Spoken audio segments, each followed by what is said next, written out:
The ongoing legal saga concerning Jeffrey Epstein's grand jury records is a microcosm of the larger debate around government transparency and legal precedent.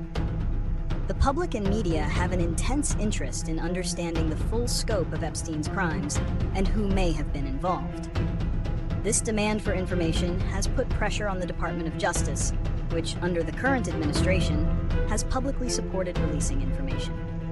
However, the legal system's commitment to grand jury secrecy is a long-standing principle intended to protect witnesses and ensure the integrity of investigations. The recent ruling reaffirms this, highlighting that a judge cannot simply unseal records due to public pressure.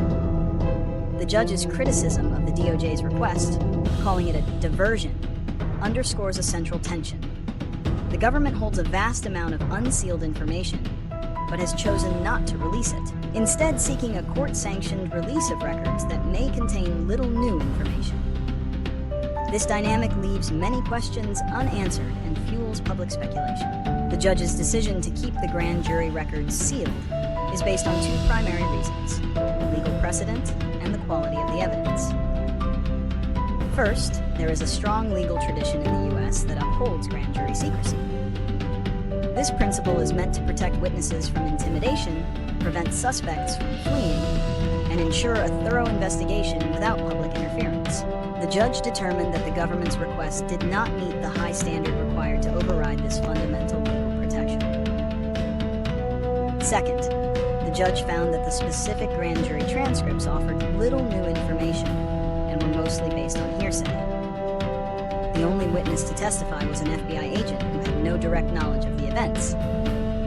The judge also criticized the Department of Justice for seeking to release this limited information while holding a much larger, more comprehensive trove of unsealed documents that it could release at any time. The judge viewed the government's request as a diversion from a more genuine effort to be transparent. The primary consequence of the judge's decision is that the public will not gain significant new information about the Epstein case from the grand jury records.